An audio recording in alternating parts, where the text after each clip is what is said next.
Welcome to Infosyn Podcast, where we are not the politics. Today we are here with a special guest, Jana. Do you want to introduce yourself? Hi, my name is Jana. I work in Feministeerium, the Estonian feminist NGO, and I'm an editor in the Russian language part. How do you define feminism? What does it mean to you personally? To me personally, feminism is a fight against structural discrimination.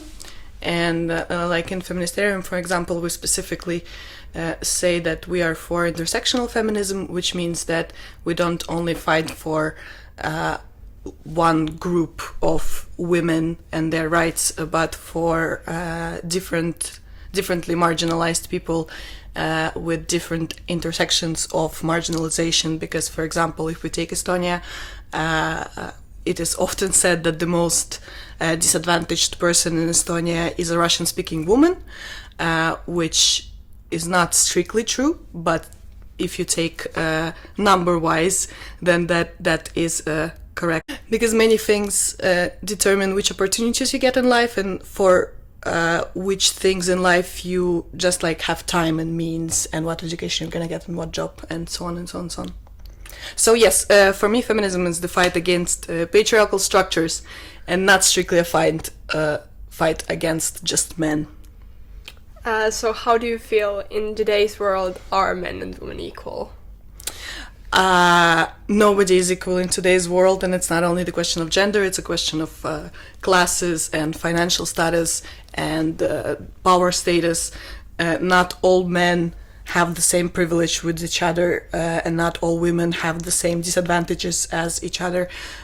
So even though on the legal level it is written that there should be no gender discrimination, but we cannot police people's brains, and we shouldn't, and people have preconceived notions that can only be changed through changing the social order and teaching people that what they have learned through history is not strictly the correct way to approach these things. But what would you say what are the main differences that in problems that a woman faces that most men don't understand? I think the most glaring thing is, of course, gender-based violence, both just physical violence and sexual violence, which disproportionately women face more. Actually, transgender women face the most violence of all the gender types at all. That's again where the intersectionality of it comes into play. But women generally, through many cultures, women are defined as the weaker sex, as the more emotional. So all the things that are kind of associated with womanhood are also associated with weakness or with bad qualities that people shouldn't have. Like again, if we take what happens in Estonia as an example, our previous president, Käest has been ridiculed for being too emotional, in quotation marks, because she addressed her feelings on certain topics.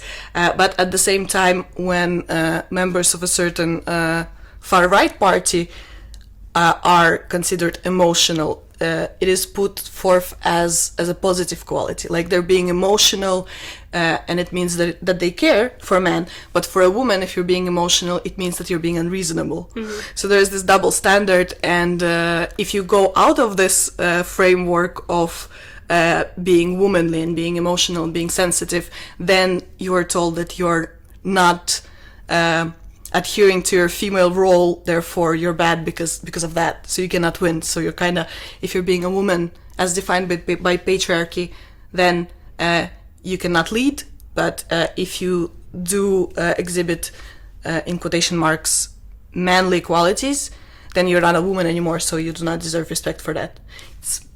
It's I cannot say a unbleepable word.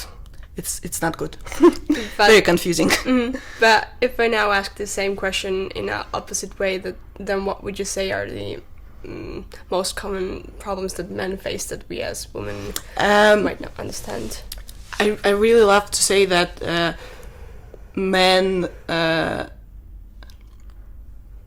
that all men are not to blame for the patriarchy, but all the patriarchy is to blame for all men, because men also suffer under the structure that we have right now. Men are not allowed to be close to their friends and be emotional and address their feelings, because that is considered a weakness. Men are ridiculed for exhibiting anything feminine that can be considered feminine. And if we're talking about intersectional problems, then, for example, I always travel alone, not always, but a lot, and I used to hitchhike a lot, and for me it was never a problem, because like I realize my privilege as a white woman. If I go to Europe and I'm outside during the day and I try to like stay safe, then normally like I'm not gonna have any problems. And I was traveling and I met this black guy and we were talking about like traveling, and he was like, oh no, I would never be able to. And he was like my age, like 30 probably. And he said, no, I would never be able to travel alone. And I was like, why? Like it's not that bad. And then he was like, well, like I can get beat up for no reason on the street, because me as a white woman, I can be seen as a sexual object, but not a threat. And he as a black man in any racist situation, like surrounded by people who are racist, he is seen as a threat, and so he can get attacked in broad daylight. So yeah, kind of that. But maybe men know what problems they face, but they think that it is because of feminism. But actually, all of the problems that current men rights activists say that men face, they all stem from this expectation that men should be brutal and manly and not feel anything. And yeah. Okay, but moving on, what would you say, or how could we promote healthy and respectful relationship between men and women? The same way we promote healthy relationships between any people. Mm-hmm. We promote coming to a person with initial respect and coming to a person understanding that they have different needs and different philosophies than we do, and we respect them and we respect their boundaries, and it works for everybody. But what are the main ways, like how we could fight for a fairer world? Address inequality when you see it, mostly, because a lot of problems get hushed when we think that they're not a big deal. Like, for example, again, Estonian examples of local bar life. In Estonia, it's very normalized to ignore kind of like lower level assaults in bars. Like if somebody touches you inappropriately or like dances on you, or harasses you, like it's not normalized to even like go to a security person and say this person is bothering me. Mm-hmm. Like they should not be in a bar because they're being aggressive towards me, and that perpetuates the problem, because it signals to the people who are doing it that it's okay, and it signals to the victims of this behavior that it's not a big deal and that they should just kind of live through it, and the levels of violence grow. So when you allow this little thing, it like grows, and so yeah, say something when you see something, and be firm in it. You cannot offend the person by commenting on their behavior. You're not saying that they're a dick. You're saying that they're doing something inappropriate. Mm-hmm. If they continue doing it, then obviously you can also say that they're not a nice person. But initially, you are just addressing their behavior, and it should be normal to do so. Okay, but now if we talked about like the problems of both genders, what would you say that biologically differentiates a man and a woman, or what are the differences? Science tells us that there's always more variation within a group than between two groups. There is no statistically like median person. Like in any field, in anything. There is, of course, genetic differences between being born with two X chromosomes or an X and Y chromosome, but there are also intersex people. There are people that are born with both genitalia and that are assigned male or female just as their parents decide. There's a difference between sex and gender. Sex is a biological thing that no one is denying it exists. It's a genetical thing, but gender is a social construct, and it's very different in different societies. And we are talking about gender equality. We are talking about people with different gender expressions having the same rights. We're talking about your identity not defining your opportunities in life. So it doesn't matter what biological differences people have. They should all have the same rights and access to healthcare, education, jobs, and they should just be respected on the same level. So the biological differences don't even matter in most aspects of life. In that sense. So biological differences shouldn't put you in a certain role? Yes. Basically. Yes. Okay. But have you, as a feminist, ever encountered any misconceptions or stereotypes about feminism? My favorite one is that feminists. I forgot to put my makeup on today. I didn't have time. I was playing video games. But my favorite misconception is people being like, "Oh, like you dressed up and you look sexy. Like, how are you a feminist if you're dressing up for the men?" But I'm dressing up for myself. So that, and also it's not about denying sexuality. It's about saying that is not the only role a woman can have. So that is one. Another one is obviously just being anti-man and hating all men. Some of my favorite people are men. My father is a man, so I don't hate all men, and feminists generally don't. We hate the system, and we don't like the people who disrespect us and who do not want to listen to the other side. And it's not only about men, it can be a person of any gender, any status, or whatever. It just so happens that under current system, men are kind of, by default, are perceived as people who are right.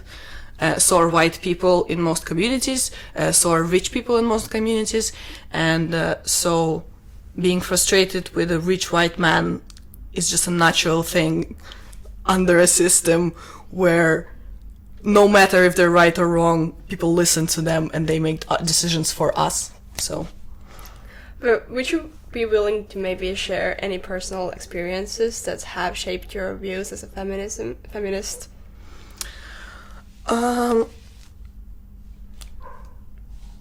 Like my whole life experience. Yes.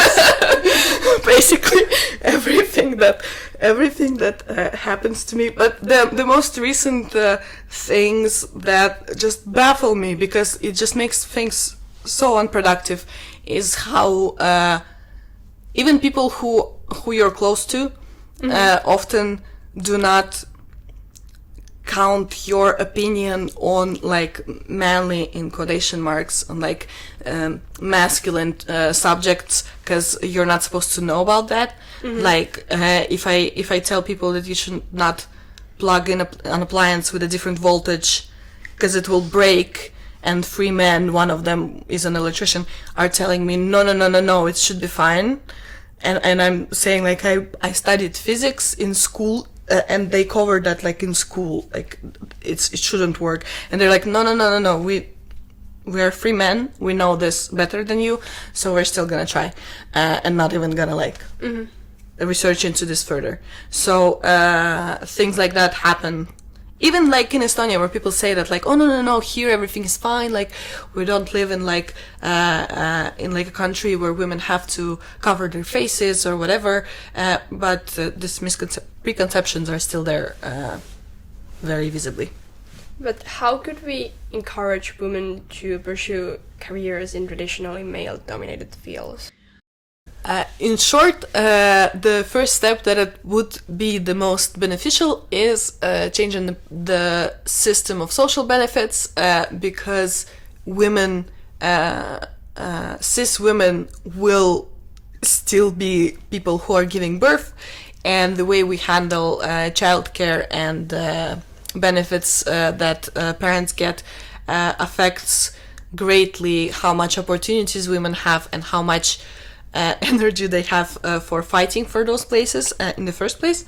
Another thing is directly addressing gender-based violence, because in a lot of fields that are male-dominated, there is a big problem of sexualized and just physical violence against women who do work there, because they are in the minority, and because it is seen that it is not their place to be there. Like in the army, it's like unbelievable the things people get away with there, also because the army is shady in that sense.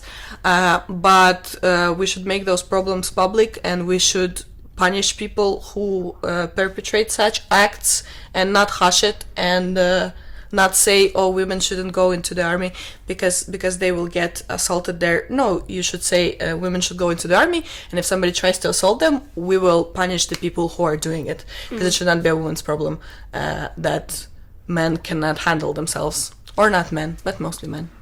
What are some ways we could challenge the harmful beauty standards or promote body positivity?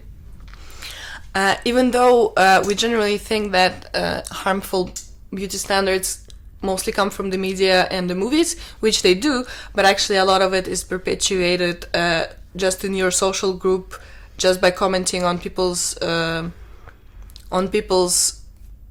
appearance when you don't need to, just telling somebody who forgot to put their makeup on or came without glasses and is wearing lenses, because that happens a lot with glasses, where you come without glasses and people are like, oh, well, are you sick? Like, you're looking not very nice, like what happened?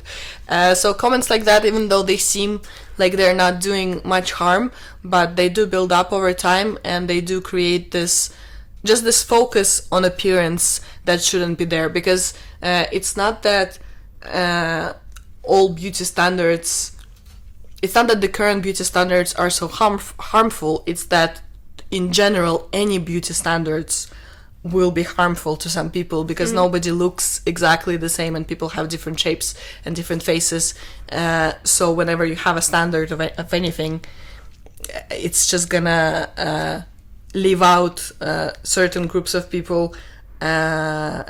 So give people compliments about their personalities instead of their appearance, unless they specifically tell you that they bought a new dress and it's pretty. But do you think that abortion should always be a free right? Yes. The end. So kind of the last question. What are your hopes and aspirations for the future of feminism and gender equality?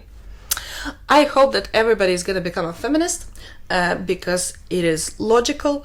I hope people learn to respect each other and realize that an empathic world where people respect each other and care for each other and actively try to help each other is a better world for everybody. And if people who are surrounding you are happier, you're also going to be happier. And it's not me saying this, it's science saying this. So be a feminist for egotistical reasons. And also, if you're a guy and you're a feminist, you're going to get laid by kinky feminists, which is a very good bonus. So if that brings somebody to our side, let's do that, but consensually.